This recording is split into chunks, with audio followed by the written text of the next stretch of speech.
எனக்கில்ல கவலை. காற்றையும் கடலையும் அதட்டிய அற்புத வார்த்தைகள் எந்தன் துணையாய் நிற்பதா எனக்கேது கவலை. ஆராதனை இயேசுவுக்கே, ஆராதனை இயேசுவுக்கே, ஆராதனை இயேசுவுக்கே, ஆராதனை இயேசுவுக்கே. நீ சொன்னால் போதும் செய்வேன், நீ காட்டும் வழியில் நடப்பேன், உன் பாதம் ஒன்றே பிடிப்பேன் என் அன்பு இயேசுவே. சொல்லு. காட்டும் வழியில் உன் பாதம் ஒன்றே. ஓ என் அன்பு இயேசுவே, ஆராதனை இயேசுவுக்கே, ஆராதனை இயேசுவுக்கே, ஆராதனை இயேசுவுக்கே, ஆராதனை. அவரை ஆராதிப்போம், உயர்த்துவோம். ஆராதனை இயேசுவுக்கே, ஓ ஆராதனை இயேசுவுக்கே, ஓ ஆராதனை இயேசுவுக்கே, ஆராதனை இயேசுவுக்கே.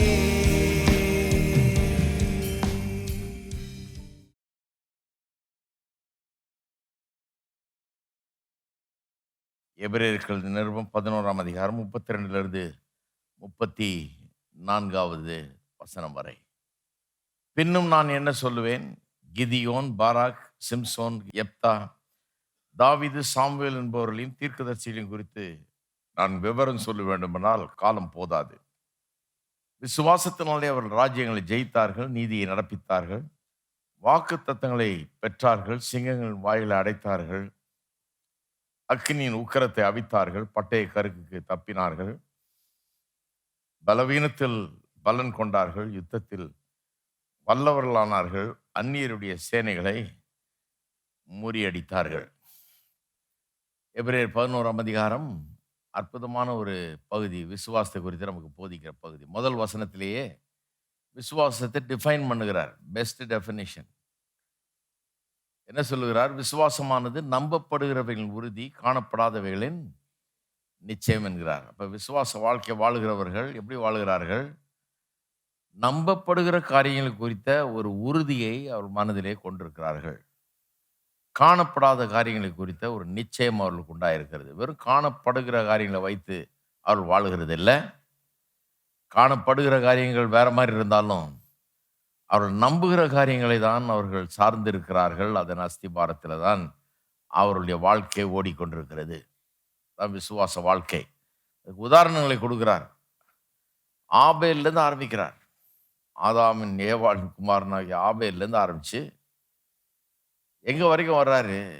பிறகு ஆபிரகாம், ஈசாக், யாக்கோபெல்லாம் வந்து ராகா வரைக்கும் வந்துட்டாரு. வந்துட்டு இப்போ சொல்றாரு, எல்லாரை பற்றியும் விவரம் சொல்லணும்னு நேரம் இல்லை, இன்னும் இருக்கிறாங்க நிறைய பேர்.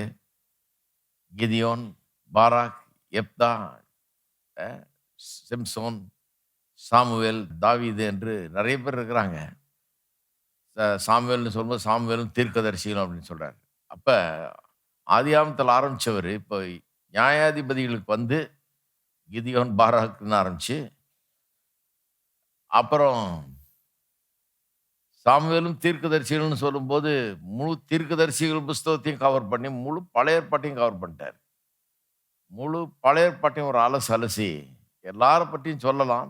அவருடைய வாழ்க்கையிலிருந்து விசுவாசத்தை எடுத்து சொல்ல முடியும், நேரம் கிடையாது அப்படின்னு சொல்லிட்டு விசுவாசம் சாதித்த காரியங்களை மட்டும் சொல்றேன் அப்படின்னு சொல்லிட்டு, விசுவாசத்தினுடைய சாதனைகளை மட்டும் சொல்லுகிறேன்னு சொல்லிட்டு 9 காரியங்களை குறிப்பிடுகிறார். அதுல தான் 3 காரியங்களை ஏற்கனவே பார்த்தோம். ராஜ்யங்களை ஜெயித்தார்கள், நீதியை நடப்பித்தார்கள், வாக்குத்தத்தங்களை பெற்றார்கள் என்ற 3 காரியங்களை நாம் ஏற்கனவே பார்த்தோம். விசுவாசத்தின் சாதனைகள் என்கிற தலைப்பில். இப்ப 4வது காரியத்தை பார்ப்போம். 4வது காரியம் ரொம்ப இன்ட்ரெஸ்டிங் காரியம். 4வது காரியம் என்ன? சிங்கங்களின் வாய்களை அடைத்தார்கள். சிங்கங்களை வாய்களை அடைத்தார்கள் என்றது எதை குறிப்பிடுகிறது?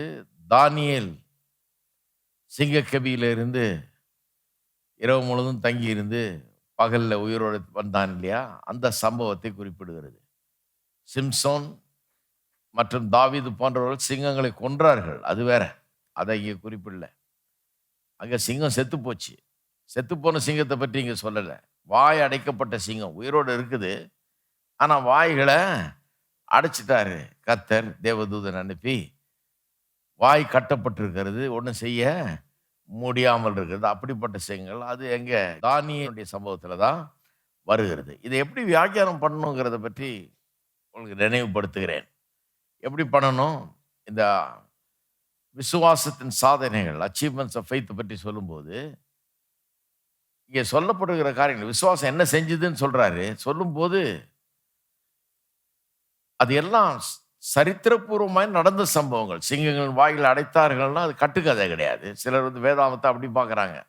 சில கருத்துக்களை சொல்வதற்காக பயன்படுத்தப்பட்ட கட்டுக்கதைகள். தானியேலும் சிங்கக்கவி அனுபவம் வந்து அது வந்து வெறும் கட்டுக்கதை, அப்படியே நடக்கல. ஒரு கருத்தை சொல்வதற்காக, ஒரு சத்தியத்தை சொல்வதற்காக சொல்லப்பட்ட ஒரு மாரல் ஸ்டோரி, ஒரு மாரல் லெசனை போதிக்கிறதுக்காக சொல்லப்பட்ட ஸ்டோரிங்கிற மாதிரி சிலர் சொல்றாங்க. கிடையாது. வேதவசனம் அப்படிப்பட்டது கிடையாது. சரித்திரபூர்வமான ஒரு காரியத்தை அது சொல்லுகிறது. அது பற்றிலாம் நான் பேசுறேன். கதை கட்டுக்கதையா இருந்தா எப்படி ஆரம்பிக்கும்? ஒரு ஊர்ல ஒரு ராஜா அப்படின்னு தான் ஆரம்பிக்கும். எந்த ராஜான்னு தெரியாது, எந்த ஊர்ன்னு தெரியாது, எப்போன்னு தெரியாது, என்னன்னு தெரியாது. அது ஆரம்பிக்கிறது பார்த்தாலே கட்டுக்கதை மாதிரி இருக்கும். ஆனா இது வந்து டெஃபினட்டா சரித்திரத்துல நடந்த ஒரு சம்பவத்தை குறிப்பிடுகிறது. இதை வியாக்கியானம் பண்றது எப்படிங்கிறத கொஞ்சம் நினைவில் எப்போதும் வைத்துக் கொள்ளணும். எப்படின்னா, ஒரு சரித்திரபூர்வமான சம்பவம் நடந்தது. அதை வச்சு விசுவாசத்தை பற்றி போதிக்கிறாரு. அப்ப அந்த சம்பவம் முக்கியம். அந்த சம்பவத்தை பார்க்கணும். ஆனால் அந்த சம்பவத்தை பார்த்து வெறும் அதனுடைய தகவல்களை மட்டும் தெரிந்து கொள்கிறது அல்ல. வேத வசனத்தை புரிந்து கொள்றதுன்னா, அதுக்கு வெறும் சில பின்னணிகளை குறித்த அறிவு அது இதுன்னு இருந்தா மட்டும் போதாது. அதெல்லாம் முக்கியம்தான். ஆனாலும் சத்தியத்தை வெளிப்படுத்துகிறது பாருங்க இந்த சம்பவங்கள். அதை எப்படி வெளிக்கொண்டு வர்றதுன்றதை நம்ம புரிந்து கொள்ள வேண்டும். ஒரு அற்புதமான சத்தியத்தை இவர்கள் வெளிப்படுத்துகிறது. பாருங்க, சிவந்த சமுத்திரத்தை கடந்தார்கள். இன்றைக்கு காணும் இந்த சத்துருவை இனி ஒருபோதும் காண மாட்டீர்கள்னு சொன்னார் கர்த்தர். பார்வோனி சேனியம் அங்கே சிவந்த சமுத்திரத்தில் மூழ்கடித்தார். அதெல்லாம் வந்து வெறும் ஒரு சம்பவம் அன்னைக்கு நடந்தது அவ்வளவுதான் அப்படின்னு கிடையாது. அது இன்னொரு ஒரு பிராடர் சென்ஸ்ல ஒரு பிராடர் மீனிங்கோடு உள்ள ஒரு சத்தியத்தை அங்கே சொல்லுகிறது. அது என்னன்னா, பாவம் பிசாசின் பிடியில சிக்கி கொண்டிருக்கிற மக்களை கர்த்தர் இப்படி விடுவிக்கிறார், ரட்சிக்கிறார், வெளியே கொண்டு வர்றாரு. முற்றிலுமாக அதன் அடிமைத்தனத்திலிருந்து, அதன் கட்டிலிருந்து விடுதலை ஆக்குகிறார் என்பதை விவரிக்கக்கூடிய விதத்திலே அந்த காரியங்கள் சொல்லப்பட்டிருக்கிறது. பவுல் அப்போஸ்தலன் அப்படிதான் இந்த காரியங்கள் எல்லாம் வியாக்கியானம் பண்ணுகிறார். இவையெல்லாம் நமக்கு முன்னுதாரணங்களா இருக்கிறதுன்னு சொல்லிட்டு, இதுக்கெல்லாம் ஞான அர்த்தங்கள், ஆவிக்குரிய அர்த்தங்களை சொல்லுகிறார். அப்பேற்பட்ட விதத்துல தான் இதை பார்க்க முடியும். இல்லைன்னா சிங்கங்களின் வாயில அடைத்தார்கள்ன்றத நம்ம இன்னைக்கு பிரசங்கம் கேட்டு என்ன பண்ண போறோம்? சிங்க கெபியில யாராவது தூக்கி போட போறாங்களா? இல்லைங்க நடந்திருக்குது அப்படின்னு சொல்லலாம். எத்தனை வருஷத்துக்கு ஒருக்கா நடக்க போகுது? 2000 வருஷத்துக்கு ஒருக்கா நடக்க போற ஒரு காரியத்துக்கு இவ்வளோ பெரிய பிரசங்கம், இவ்வளோ பேர் கூடி வந்து உட்கார்ந்து ஒரு பிரசங்கத்தை கேட்டு நம்ம என்ன பண்ண போறோம்? நமக்கு எந்த விதத்தில் அது பிரயோஜனப்பட போகிறது என்பதை யோசித்து பார்க்க வேணும். லிட்டரலா பார்த்தீங்கன்னா, அது எல்லாருக்கும் பிரயோஜனமான ஒரு காரியமாக இருக்காது. அப்படியே லிட்டரல் அப்ளிகேஷன்னா, நம்ம சிங்கத்துக்கிட்ட தூக்கி போட்டாங்கன்னா, நம்ம தெரிஞ்சுக்கலாம் கர்த்தர் நம்ம காப்பாற்றுவார்ன்னு. அவ்வளோதான்னா அது வெறும் சண்டே ஸ்கூல் லெவலில் நம்ம புரிஞ்சு வச்சிருக்கோம்னு அர்த்தம். ஆனால் இன்றைக்கு கொஞ்சம் ஆழமாக இதில் போக வேண்டும். ஆகவே இதை கொஞ்சம் பார்ப்போம். இதை பார்க்க வேண்டும் என்று சொன்னால், தானியேல் புஸ்தகத்துக்கு போங்க. தானியேல் 6ஆம் அதிகாரம் 1ஆம் வசனத்திலிருந்து 10ஆம் வசனம் வரைக்கும் வாசிக்கிறேன் முதல்ல. அதுக்கப்புறம் 16லேருந்து 23 வரைக்கும் வாசிக்கிறேன் இந்த கதையை. இது கிறிஸ்தவ பின்னணியில வளர்ந்தவர்களுக்கு சண்டே ஸ்கூல்ல படிச்சிருப்பீங்க. பைபிள வாசிக்கிறதுனால உங்களுக்கு தெரிஞ்சிருக்கலாம். ஆனா, இங்க சபையில நெறைய பேரு பைபிளே இப்ப தான் புதுசா வாசிக்கிறவங்கலாம் வர்றாங்க.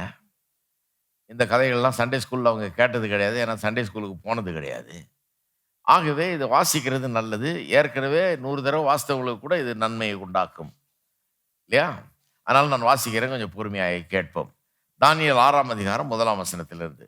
ராஜ்யம் முழுவதையும் ஆளும்படிக்கு தன் ராஜ்யத்தின் மேல் 120 தேசாதிபதிகளையும், ராஜாவுக்கு நஷ்டம் வராதபடிக்கு அந்த தேசாதிபதிகளுக்கு கணக்கு ஒப்புவிக்கிறதுக்காக அவர்களுக்கு மேலாக 3 பிரதானிகளையும் ஏற்படுத்துவது தரியுவுக்கு நலம் என்று கண்டது. இவர்களில் தானியேல் ஒருவனாய் இருந்தான். இப்படி இருக்கையில் தானியேல் பிரதானிகளுக்கும் தேசாதிபதிகளுக்கும் மேற்பட்டவனாய் இருந்தான். தானியேலுக்குள் விசேஷித்த ஆவி இருந்தமையால் அவனை ராஜ்யம் முழுமைக்கும் அதிகாரியாக ஏற்படுத்த ராஜா நினைத்தான். அப்பொழுது பிரதானிகளும் தேசாதிபதிகளும் ராஜ்யத்தின் விசாரிப்பிலே தானியேலை குற்றப்படுத்தும்படி முகாந்திரம் தேடினார்கள். ஆனாலும் ஒரு முகாந்திரத்தையும் குற்றத்தையும் கண்டுபிடிக்க அவர்களால் கூடாதிருந்தது. அவன் உண்மையுள்ளவனாய் இருந்தபடினால் அவன் மேல் சுமத்த யாதொரு குற்றமும் குறைவும் காணப்படவில்லை. அப்பொழுது அந்த மனுஷர், நாம் இந்த நாளிலே அவனுடைய தேவனை பற்றிய வேத விஷயத்திலே குற்றப்படுத்தும் முகாந்தரத்தை கண்டுபிடித்தால் ஒழிய அவனை வேறொன்றிலும் குற்றப்படுத்தும் முகாந்தரத்தை கண்டுபிடிக்க கூடாது என்றார்கள். பின் வந்த பிரதானிகளும் தேசாதிபதிகளும் கூட்டம் கூடி ராஜாவினத்தில் போய் அவரை நோக்கி, ராஜாவே, நீர் என்றும் வாழ்க.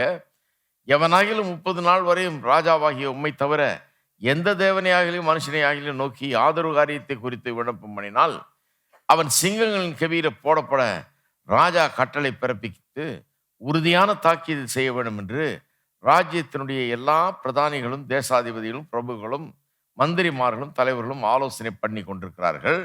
ஆதலால் இப்போதும் ராஜாவே, மேதியருக்கும் பெர்சியருக்கும் இருக்கிற மாறாத பிரமாணத்தின்படியே அந்த தாக்கீது மாற்றப்படாதபடி நீர் அதை கட்டளையிட்டு அதற்கு கையெழுத்து வைக்க வேண்டும் என்றார்கள். அப்படியே ராஜாவாகிய தரியு அந்த கட்டளையை பத்திரத்துக்கு கையெழுத்து வைத்தான். தானியேலோ வென்றால் அந்த பத்திரத்துக்கு கையெழுத்து வைக்கப்பட்டது என்று அறிந்த போதிலும் தன் வீட்டுக்குள்ளே போய் தன் மேல் அறையிலே எருசலேமுக்கு நேராக பலகணிகள் திறந்திருக்க அங்கே தான் முன் செய்து வந்தபடியே தினம் 3 வேளையும் தன் தேவனுக்கு முன்பாக முழங்கால் படியிட்டு ஜெபம் பண்ணி ஸ்தோத்திரம் செலுத்தினான். நேரா 16க்கு போயிடுவோம். 16லேருந்து 23. அப்பொழுது ராஜா கட்டளையிட அவர்கள் தானியேலை கொண்டு வந்து அவனை சிங்கங்களின் கெபியில போட்டார்கள். ராஜா தானியேலை நோக்கி, நீ இடைவிடாமல் ஆராதிக்கிற உன் தேவன் உன்னை தப்புவிப்பார் என்றான். ஒரு கல் கெபியினுடைய வாசலின் மேல் கொண்டு வந்து வைக்கப்பட்டது.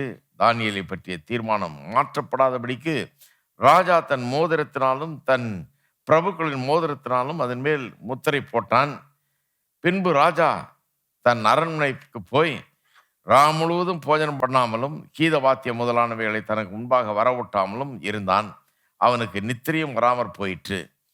காலமே கிழக்கு வெளுக்கும் போது ராஜா எழுந்திருந்து சிங்கங்களின் கெபிக்கு தீவிரமாய் போனான். ராஜா கெபியின் கிட்ட வந்தபோது துயர சத்தமாய் தானியேலை கூப்பிட்டு, தானியேலே, ஜீவனுள்ள தேவனுடைய தாசனே, நீ இடைவிடாமல் ஆராதிக்கிற உன் தேவன் உன்னை சிங்கங்களுக்கு தப்புவிக்க வல்லவராய் இருந்தாரா என்று தானியேலை கேட்டான். அப்பொழுது தானியேல், ராஜாவே, நீர் என்றும் வாழ்க. சிங்கங்கள் என்னை சேதப்படுத்தாதபடிக்கு தேவன் தம்முடைய தூதனை அனுப்பி அவைகளின் வாயை கட்டி போட்டார். அது என்னவென்றால், அவருக்கு முன்பாக நான் குற்றமற்றவனாக காணப்பட்டேன். ராஜாவாகிய உமக்கு முன்பாகவும் நான் நீதிக்கேடு செய்ததில்லை என்றான். அப்பொழுது ராஜா தன்னில் மிகவும் சந்தோஷப்பட்டு தானியேலை கெபியிலிருந்து தூக்கிவிடச் சொன்னான். அப்படியே தானியேல் கெபியிலிருந்து தூக்கிவிடப்பட்டான். அவன் தன் தேவன் பேரில் விசுவாசித்திருந்தபடியால் அவனில் ஒரு சேதமும் காணப்படவில்லை. தானியேலின் மேல் குற்றஞ்சாட்டின மனுஷரையோ வென்றால் ராஜா கொண்டு வர சொன்னான். அவர்களையும் அவர்கள் குமாரரையும் அவர்கள் மனைவிகளையும் சிங்கங்களின் கெபியில போட்டார்கள். அவர்கள் கெபியின் அடியிலே சேரும் முன்னே சிங்கங்கள் அவர்கள் மேல் பாய்ந்து அவர்கள் எலும்புகளை எல்லாம் நொறுக்கி போட்டது. சரி, இந்த காரியத்தை புரிந்து கொள்தா சிங்கங்களின் வாய்களை அடைத்தார்கள். விசுவாசத்தினாலே சிங்கங்களின் வாய்களை அடைத்தார்கள் என்பதை புரிந்து கொள்ள வேண்டும் என்று சொன்னால், நம்ம எங்க ஆரம்பிக்கிறோம்னா, முதல்ல அந்த சம்பவம் எதுக்கு எழுதப்பட்டது, தானியேலின் புஸ்தகம் எதுக்கு எழுதப்பட்டதுன்னு கவனிக்கணும். தானியேலின் புஸ்தகத்தினுடைய மைய கருத்து என்ன? தேவனை அறியாத புறஜாதி மக்கள் மத்தியிலே தேவனை அறிந்த விசுவாசிகள் எப்படி வெற்றிகரமாய் வாழ்வது? தேவனை அறியாத மக்கள் மத்தியில வாழும்போது, அவர்கள் ஒருவேளை நம்மை துன்பப்படுத்தலாம், நமக்கு எதிராக வரலாம். ஏனென்றால் நம்மை பற்றி விளங்கிக் கொள்ளாமல் அவர்கள் நமக்கு எதிராக கிரியை செய்யலாம், வெறுக்கலாம், பகைக்கலாம், எல்லாம் பண்ணலாம். அப்படிப்பட்ட தேவனை அறியாத ஒரு சமுதாயத்திலே, தேவனை அறிந்த தேவனுடைய மக்கள் எப்படி வெற்றிகரமாய் வாழ்வது என்பதுதான் தானியேலுடைய சம்பவம். ஏன்னா தானியேலும், சாத்ராக், மேஷாக், ஆபேத்நேகோ போன்றவர்களும் பாபிலோன் பட்டணத்திலே இருக்கிறார்கள். அவர்களுடைய எருசலேம் பட்டணம் சூறையாடப்பட்டு, கொளுத்தப்பட்டு, அங்க இருக்கிற பொருள்கள் எல்லாம் கொள்ளையடிக்கப்பட்டு, பாபிலோனியர் இப்படியாக எல்லாவற்றையும் சீரழித்து, குலைத்து போட்டு, அங்கிருந்த நல்ல படித்த, திறமையுள்ள, தாளந்து மிக்க வாலிபர்களை தேர்ந்தெடுத்து, அவர்களை சிறை கைதிகளாக, எக்ஸைல்ஸாக, அடிமைகளாக தங்களுடைய ஊருக்கு கொண்டு வந்து விட்டார்கள். செலக்ட் பண்ணும்போதே அங்கே கொண்டு போய் தண்ட சோறு போடுற மாதிரி இல்லை, நல்லா யூஸ் பண்ணிக்கிற மாதிரி, வேலையில் வைக்கிற மாதிரி கொண்டு வந்துட்டாங்க. நல்ல பிரயோஜனமாக இருக்கிற மாதிரி ஆட்களை கொண்டு வந்துட்டாங்க. இன்றைக்கி சாஃப்ட்வேர் இன்ஜினியர்லாம் கூப்பிட்டு போயிடுறாங்க இல்லையா? ஆனால் அடிமைகளாக போகிறதில்ல, அவங்க எக்ஸைல்ஸாக போகிறதில்ல. அவங்க நல்ல சம்பளத்துக்கு போகிறாங்க, ஆசைப்பட்டு போகிறாங்க. அது வேற. அன்னைக்கு வந்து ஒரு தேசத்தை போய் ஜெயித்து, அந்த சூறையாடி, கொள்ளையடித்து, அக்கிரமம் பண்ணி, ஆளுகளை பிடிச்சி அதில் இருக்கிற மிக சிறந்தவர்களை தங்களோட கூட்டு போய் தங்களுக்கு அடிமைகளாக வைத்துக் கொள்வார்கள். அவளை வச்சு என்ன வேணா பண்ணிக்குவாங்க. அப்படிப்பட்ட ஒரு காலம் அது. பாபிலோனியர்களவர்கள் அவர்கள் உலகத்தை ஆண்டவர்கள், அன்றைக்கு சூப்பர் பவராக இருந்தார்கள். அவர்களுக்கு இது ஒரு பெரிய காரியம் இல்லை. இந்த சின்ன ஜனக்கூட்டத்தை பிடித்து அவர்களை கொள்ளடிச்சு அவர்களிருந்து மக்களை கொண்டு போய் அங்கே வைத்து கொண்டார்கள். அங்கே போயிருந்தவர்கள் மத்தியிலே தானியேலும், சாத்ராக், மேஷாக், ஆபேத்நேகோ போன்றவர்களும் இருந்தார்கள். அவர்கள் இந்த கதையிலே பெரிதாக பேசப்படுகிறார்கள். அதாவது அவருடைய வாழ்க்கை, அவருடைய சரித்திரம் என்னத்தை நமக்கு காட்டுகிறது? புறஜாதியார் மத்தியிலே, தேவனை அறியாத மக்கள் மத்தியிலே, தேவனை அறிந்த ஜனம், தேவனுடைய பிள்ளைகள் எப்படி வெற்றிகரமாய் வாழ்ந்து தேவனை மகிமைப்படுத்துவது என்பதை அவருடைய சரித்திரம் காட்டுகிறது. தானியேல் புஸ்தகம். இதே போதனையை இயேசு கொடுக்குறார் பாருங்க மத்தேயில. நீங்க அதை அப்படி யோசித்து பார்த்துருக்கீங்களான்னு தெரியல. இயேசு இதே போதனையை மத்தேயு சுவிசேஷத்தில் 5ஆம் அதிகாரத்தில் 11ஆம் வசனத்திலிருந்து வாசிக்கிறேன், அங்கே கொடுக்குறாரு பாருங்க. என் நிமித்தம் உங்களை நிந்தித்து துன்பப்படுத்தி பலவிதமான தீமையான மொழிகளையும் உங்கள் பேரில் பொய்யாய் சொல்வார்களானால் பாக்கியவான்களாய் இருப்பீர்கள். சந்தோஷப்பட்டு களி கூறுங்கள், பரலோகத்தில் உங்கள் பலன் மிகுதியாய் இருக்கும். உங்களுக்கு முன்னிருந்த தீர்க்கதரிசிகளும் அப்படியே துன்பப்படுத்தினார்களே.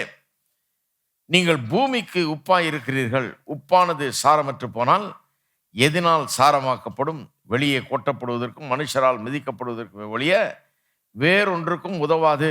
நீங்கள் உலகத்துக்கு வெளிச்சமாய் இருக்கிறீர்கள். மலையின் மேல் இருக்கிற பட்டணம் மறைந்திருக்க மாட்டாது. விளக்கை கொளுத்தி மரக்காலால் மூடி வைக்காமல் விளக்கு தண்டின் மேல் வைப்பார்கள். அப்பொழுது அது வீட்டில் உள்ள யாவருக்கும் வெளிச்சம் கொடுக்கும். இவ்விதமாய் மனுஷர் உங்கள் நற்கிரிகளை கண்டு பரலோகத்தில் இருக்கிற உங்கள் பிதாவை மகிமைப்படுத்தும்படி உங்கள் வெளிச்சம் அவர்கள் முன்பாக பிரகாசிக்க கடவுது.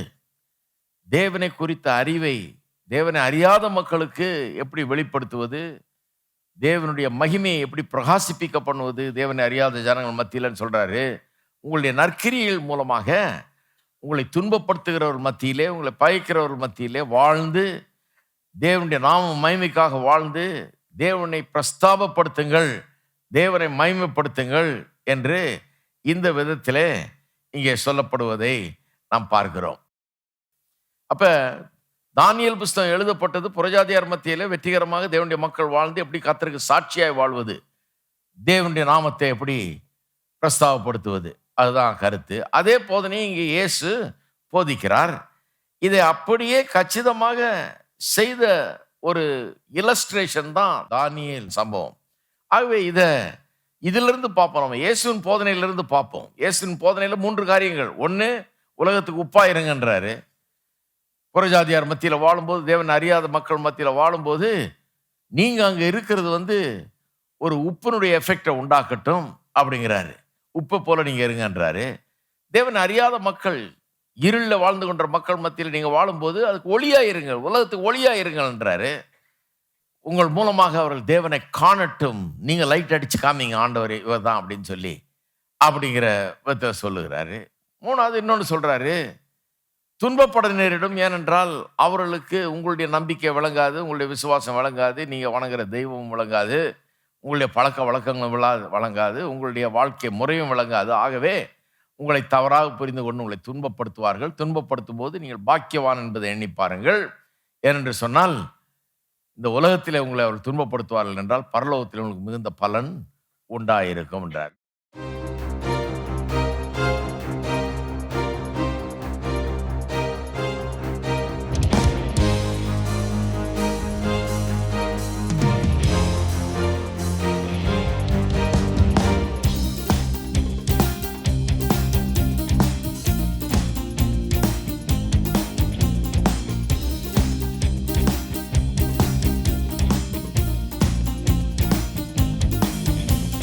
நடத்திடும் தேவன் என்னோடு இருக்க பயமே எனக்கில்லையே. நான் நம்பிடும் தேவன் என் துருகமாயிருப்பதால் கலக்கமே எனக்கில்லையே. என்னை நடத்திடும் தேவன் என்னோடு இருக்க பயமே எனக்கில்லையே. நான் நம்பிடும் தேவன் என் துருகமாயிருப்பதால் கலக்கமே எனக்கில்லையே.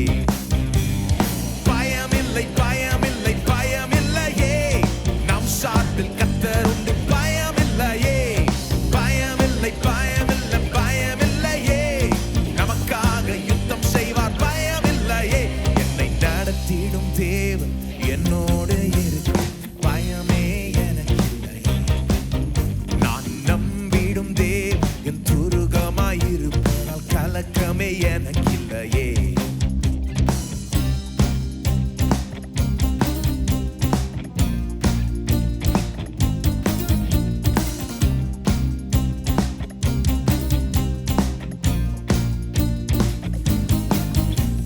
சிறு கூட்டமே நீ பயப்படாதே, கர்த்தர் என்றும் நம் துணை நிற்கின்றார்.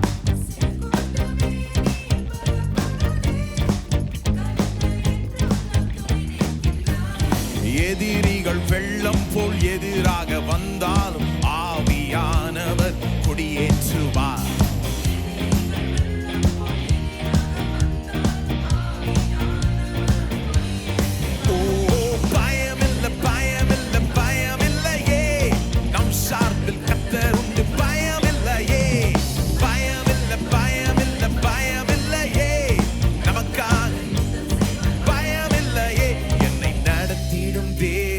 என்னோடு இருக்கு பயமே எனக்கில்லையே. நான் நம்பிடும் தேவன் என் துருகமாயிருப்பதால் கலக்கமே எனக்கில்லையே.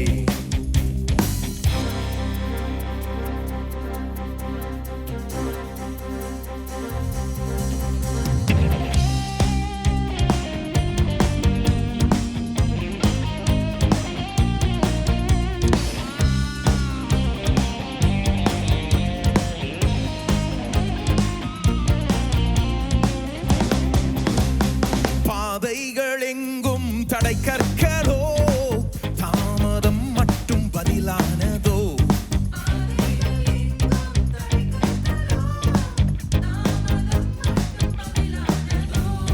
நேர்வழியாய் நம்மை நடத்திடும் தேவன் நிச்சயம் நடத்துவார். பயமில்லையே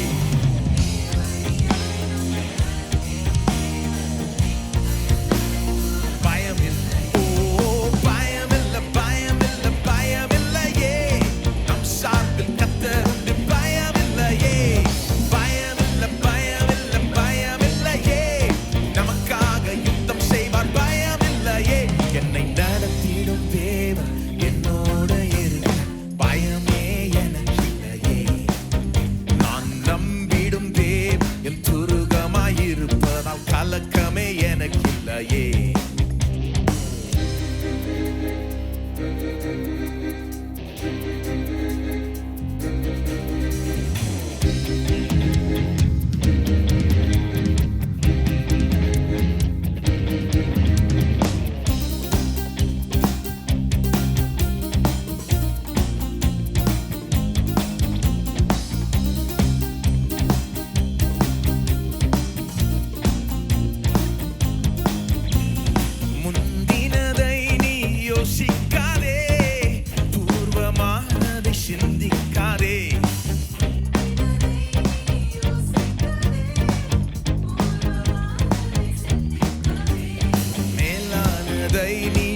அலங்கரிக்க வேறொன்று செய்வார் பயமில்லையே.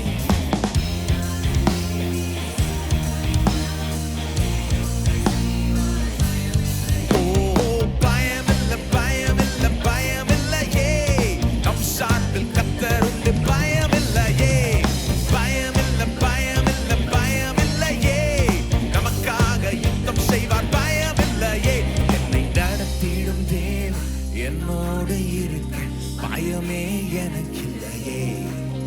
நான்